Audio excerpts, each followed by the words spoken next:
Boa tarde. Estamos iniciando o Uniesportes desta quinta-feira, dia 12 de maio de 2016, e que tem o apoio de Raio e Rodas Ciclo Peças, a casa da sua bicicleta, que fica ali na Stefano José Vanoli, no bairro São Vicente. Tivemos ontem rodadas pelas quartas de finais da Libertadores e também tivemos aí a participação dos clubes catarinenses na Copa do Brasil. E somente um clube catarinense, Figueirense, conseguiu uma vitória importante fora de casa, 2-1 em cima da equipe do Sampaio Corrêa. É lógico que para nós catarinenses, que estamos às vésperas já, nós ainda vamos falar nesse programa aqui a participação dos catarinenses que começa agora nesse final de semana, Campeonato Brasileiro da Série A e também da Série B. E na Copa do Brasil, o Joinville não se deu bem, a Chapecoense também não se deu bem e, por último, o Figueirense foi o único que acabou salvando a pele. E ontem eu acompanhei o jogo do São Paulo contra a equipe do Atlético Mineiro. Confesso que me deu vontade de desligar. Confesso que tive vontade de sair da frente da televisão. Confesso que fiquei aborrecido por ver um futebol tão mal jogado por uma única razão. Os jogadores parece que estavam com ódio um do outro. O sistema de jogo implantado pelos dois treinadores, também pelos próprios jogadores, foi um jogo de pegada, um jogo viril, que logo no início do jogo o árbitro teve que usar a sua competência para poder manter o ritmo do jogo sem maior problema. Ele meteu aí 3, 4, até 5 cartões amarelos, deixando os jogadores preocupados, porque a marca desse árbitro que estava apitando o jogo é um disciplinador e que não deixa a coisa correr solta. Ele já vai dando o cartão e, se bobeasse, ele até daria o cartão vermelho se fosse necessário. O que se imaginava aconteceu. Um jogo daquela natureza, em que os jogadores todos se aproximam o máximo de distância 2 metros. É lógico que a bola não vai sair. A bola vai ser pegada. Então você não tem espaço para jogar. Você não tem espaço para alongar uma bola. Ora, já está explicado, já está há um convencimento de que existe uma retaguarda para reinício de jogada.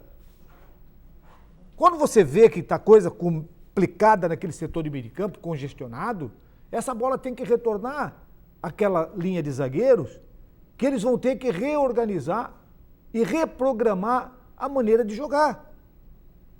Mas nada disso. Aí você metia a bola lá para o zagueiro, ao invés de organizar, dava um balão para frente. Vamos lá, vamos brigar de novo, vamos lá brigar. E aí foi um tal de pega aqui, solta dali, amarra daqui, segura dali, e o jogo ficou feio e realmente é uma situação muito complicada. Mas nós vamos agora dar uma olhadinha aí na tabela, que deu resultados. Então aí a Copa do Brasil, nós tivemos aí o Galves perdeu para o Santos, 3-0, o Santos então eliminou o jogo de volta. O Joinville perdeu para o Ceará por 1-0, agora vai ter que fazer 2 no campo do Ceará. O Paraná venceu a Chapecoense por 2-1, menos mal, porque a Chapecoense fez um gol fora de casa.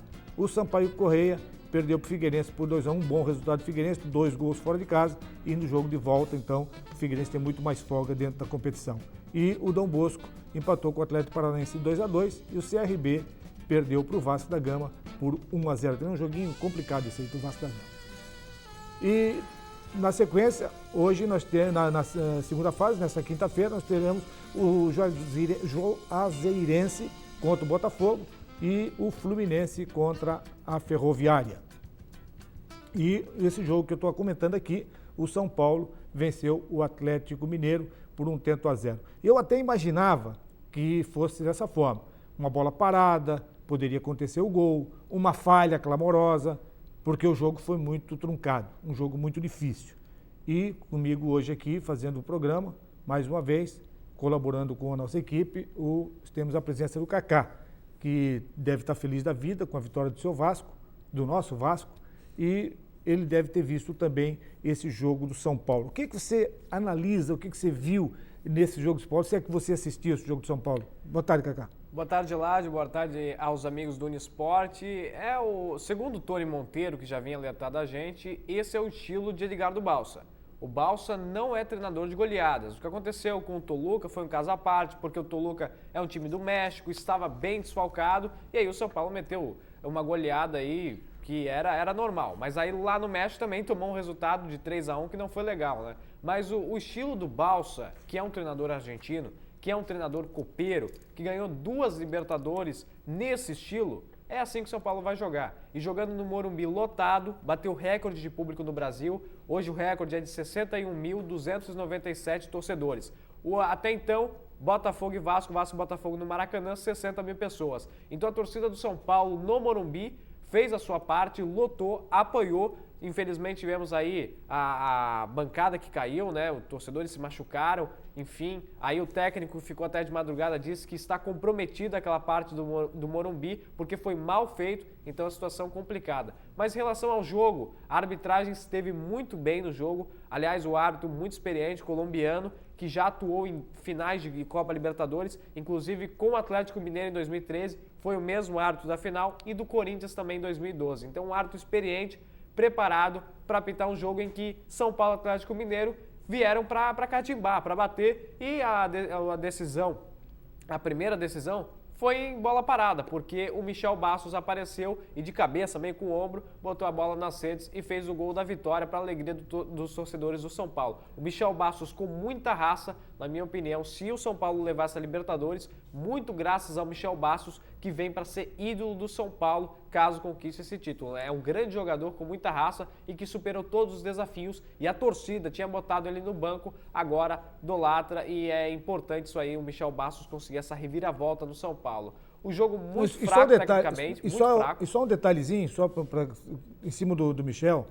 O Michel teve uma contusão. Ele teve uma pancada e ele fez questão de se tratar, se cuidar. Ele falou, para esse jogo no CT para poder jogar quarta-feira. E conseguiu jogar quarta-feira. E ficou no banco esperando o momento para entrar. E depois ele entrou e fez a diferença. Aliás, ele já tinha se contundido agora recentemente por fazer o gol, né? Ele fez o gol e se machucou. E aí se recuperou, conseguiu aí jogar nessa quarta-feira e foi o herói do jogo, né? Nós temos o São Paulo muito forte, mas ontem não apresentou tecnicamente, taticamente. Mas a estratégia do Balsa é essa, é 1-0, recuar, esperar o adversário e tentar fazer um contra-ataque. Bola parada fundamental e o São Paulo está fazendo isso muito bem. O Atlético Mineiro, que até então vinha jogando bonito, com o Diego Aguirre também quis deixar o jogo mais parado. Só que a decisão que vai ser lá em BH, tá tudo em aberto. Ainda a gente não tem informação se vai ser no Mineirão ou no Horto. Até então era no Mineirão. Nosso ouvinte do Show de Bola hoje disse que ia ser no Horto, que ele tinha ouvido que já estava fechado. Mas enfim, em Minas Gerais, o São Paulo ou vai se retrancar, fazer uma muralha, ou então vai ter que se expor e tentar ir um gol para matar o jogo lá em Minas Gerais. A gente sabe que o Galo é muito forte, jogando no Mineirão ou no Horto. Ganhou a Libertadores assim em 2013. Enfim, é o duelo brasileiro que está em aberto. Na minha opinião, um dos finalistas sai dessas quartas de final. E um detalhe também, assim, para o nosso telespectador entender o que eu vou dizer agora, esse jogo de ontem é o tipo do jogo que deveria ser igual o futebol de salão. O técnico, dá um time para mim aqui, moçada, vem aqui. Está tudo errado. Nós estamos acelerando o jogo. Não há necessidade de acelerar o jogo. O Atlético está acelerando, deixa o Atlético acelerar. Nós vamos ter que fazer eles sair do jogo, sair para vir marcar aqui onde eles querem marcar, já que estão marcando o individual, e vamos tentar, numa bola longa, chegar no gol e chegar a definir.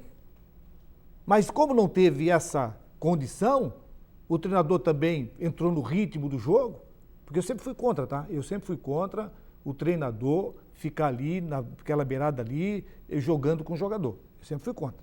Porque o treinador, ele tem que ficar frio, tranquilo, analisando, como comentarista. O comentarista está ali analisando o comportamento das duas equipes. Onde está mais fraco, onde está melhor, onde você vai minar, onde você vai se corrigir, e dessa maneira. Para você fazer isso, você não pode estar no clima do jogo como a intensidade que eles ficam. Então eles querem fazer lance, eles querem chamar o jogador por causa de uma bola que o jogador não está nem vendo ele, porque não vai olhar, se olhar para o treinador não vai jogar. Então essa condição da presença do treinador ali na beirada do campo, tem gente que diz, não, porque daí dá entusiasmo para o jogador, ele anima o jogador, ele leva energia para o jogador. Não, eu acho que o treinador ele tem que analisar o comportamento do seu time. Da mesma forma como fica o treinador do judô, guardado as devidas proporções. Eu estou aqui observando o atleta que está lutando com o meu atleta. Ele tem uma deficiência, eu vou chamar, logicamente que tem essa prerrogativa, e vou tentar alimentar ele uma possibilidade de um golpe. E assim é no futebol. Mas, lamentavelmente, a coisa é mais complicada e os jogadores entram, e aí ninguém ontem... O que não pode acontecer é você jogar naquele espaço que se jogou. Esse negócio de todo mundo se aproximar 2 metros um do outro, não vai adiantar nada, só vai atrapalhar. O Eladio, mas é assim o estilo do Edgardo Balsa, ele não vai mudar, até porque ele foi consagrado, ele ganhou 2 Libertadores jogando assim. E se a gente lembrar, o São Paulo na Libertadores, ele nunca foi o time encantador dos sonhos. A gente pega lá na primeira fase da Libertadores, aquela fase preliminar, São Paulo e César Valerro, o São Paulo venceu empatou em 1-1 e aí jogou no Pacaembu, venceu por 1-0. Foi complicado entrar na fase de grupos. Na própria fase de grupos era 1-1 fora de casa, perdia em casa, perdeu pro The Strongest em casa no Pacaembu, né? E, enfim, é assim o estilo do Edgardo Balsa. E o São Paulo superou Corinthians, porque chegou às quartas de final, superou também o time do Palmeiras, porque chegou à fase das quartas de final, e é um dos candidatos a chegar à semifinal e chegar à finalista também. O Atlético Mineiro até então é mais time que o São Paulo, joga melhor, só que olha o resultado de ontem. O Balsa joga com o resultado, e é isso que o credencia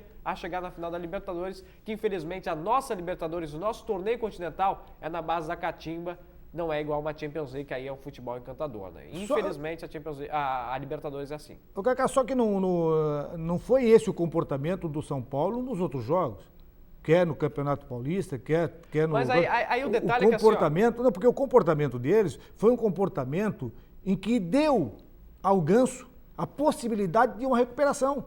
Porque o time se distribuía e o Ganso tinha a possibilidade de fazer essas bolas longas, essas bolas mais esticadas, essas bolas mais movimentadas, e o Ganso acabou. Ontem o Ganso acabou se irritando, inclusive quase que foi expulso. É porque o Ganso tem a qualidade técnica, né? E eu arrisco dizer que o São Paulo vai patinar no Campeonato Brasileiro. Não digo que vai ser rebaixado, porque tem um elenco muito forte. Mas o Balsa não é treinador para Campeonato Brasileiro, para Campeonato Paulista. Ele não conhece muito bem isso. Ele conhece a Libertadores. Pode apostar que o São Paulo vai fazer bonito em Minas Gerais, perto da classificação. Não jogando bola, nada. Vai fazer bonito perto da classificação e vai ficar muito perto da classificação. Só que, se a torcida empurrar o Galo passa pelo São Paulo. Só que a defesa do São Paulo, tirando o Denis, é muito forte, é muito consistente por causa do esquema tático do Edgardo Balsa. O que nos deixa tranquilo é que o São Paulo e o Atlético Mineiro podem muito bem nos representar na sequência na Copa Libertadores pela qualidade dos dois times. E quem sai na vantagem é a equipe do São Paulo. E, Eladio, hoje ainda tem Rosário Central e Atlético Nacional, que é um jogo de catimba também. Quem passar pega São Paulo ou Galo. E nós temos Nacional do Uruguai e Boca Juniors, mais catimba. E são os 4 times muito fortes que se credenciam também a chegar à semifinal e também à final. Então, semifinal e a final da Copa Libertadores vai ser assim trancado. Não tem jeito por causa dos times argentinos, dos times colombianos, e o Brasil vai ter que jogar nessa se quiser ganhar a Libertadores. Nós vamos aproveitar e já vamos para o nosso primeiro intervalo e voltamos em seguidinha falando da participação dos catarinenses na Copa do Brasil e também do jogo que o Marcílio Dias realizou ontem contra a equipe da Chapecoense pela Copa Santa Catarina. Voltamos em seguidinha.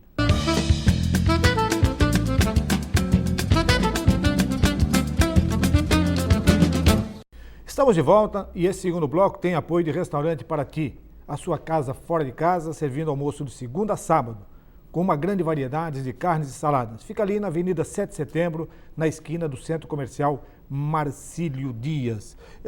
Nós conversamos aqui, demos os resultados, passamos a tabela e falamos aqui nos clubes de Santa Catarina. O que você faz uma avaliação do Joinville jogando em casa contra a equipe do Ceará e perdeu por 1-0. O Ceará faz um gol fora de casa, complica a vida do Joinville.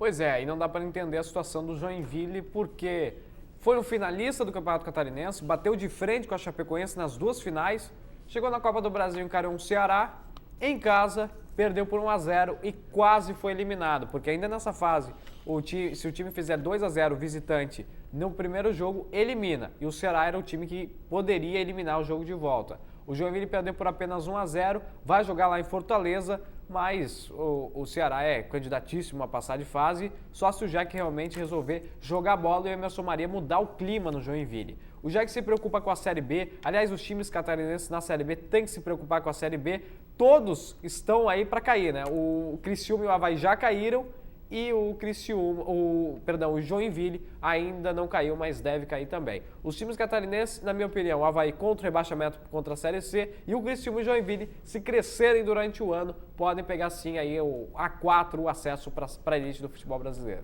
Eu até fiz um comentário aqui essa semana, não sei se foi ontem ou terça-feira, eu fiz um comentário a respeito da informação que eu tive, que eu estava lendo as matérias da Chapecoense, de que o Guto Ferreira estaria levando um time diferenciado para jogar. Foi misto. Para jogar contra a equipe do Paraná.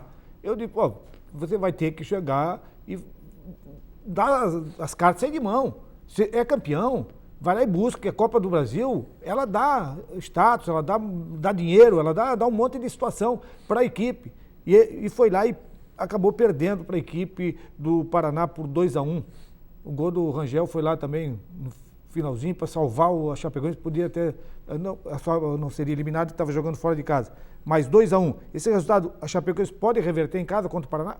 2-1 até um bom resultado para o visitante, né? Se tivesse ficado 2-0, a situação era complicada. Mas com certeza, 1-0 na Arena Condá, Chapecoense contra o Paraná, Chapecoense passa de fase. Lá em Chapecó, a Arena Condá vai ter bom público, não vai estar como a final do Catarinense, mas a torcida vai apoiar, a Chapecoense tem mais time, o Guto provavelmente em casa vai botar o time titular e a Chapecoense, claro, é favorita a passar de fase com certeza e tem que passar, porque é um time de Série A, a renda para a próxima fase é muito boa e quem é o Paraná no cenário nacional perto da Chapecoense hoje? O Paraná é muito pequeno perto da Chapecoense, o Verdão do Oeste tem que passar de fase e olha só os catarinenses na Copa do Brasil caindo um a cada semana, complicado. E por último, o único vitorioso, o Figueirense venceu o Sampaio Correia por 2-1.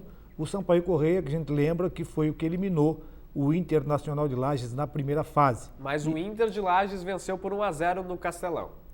Tinha perdido por 2-1 em casa, venceu por 1-0 lá, mas 2 gols fora de casa do Sampaio Correia. O Sampaio Correia passou. O Sampaio Correia é muito fraco. O Figueirense fez 2-1, era para ter matado o jogo de volta, para ter ficado com 2 gols de diferença. O Figueirense é o único catarinense que pode se dar o luxo e que se dá o luxo de sonhar com a Copa do Brasil, porque no Campeonato Brasileiro não vai chegar longe e a Copa do Brasil é uma competição que times de médio porte podem surpreender e ganhar. Então o Figueirense é o único que o Vinícius Eutrópio comenta, o presidente comenta que quem sabe a gente pode chegar longe na Copa do Brasil e de repente ser campeão. O Criciúma já foi, né? O Figueirense sonha.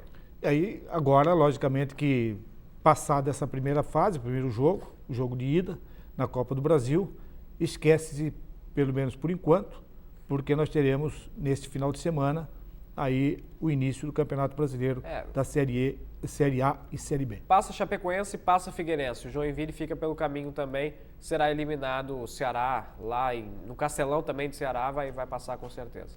Aí o Marcílio Dias jogou ontem à noite, um jogo transferido aí contra a Chapecoense e a Chapecoense mostrou a sua qualidade, é uma equipe bem estruturada, está brigando pela ponta, classifica-se os primeiros 4, faltam mais 2 jogos, somente 2 jogos, em Tubarão e lá contra o Porto, do Marcílio Dias, são os 2 jogos fora de casa, e encerra-se a participação do Marcílio na Copa Santa Catarina. Marcílio Dias que não teve nenhuma vitória na Copa Santa Catarina, perdeu por 2-0.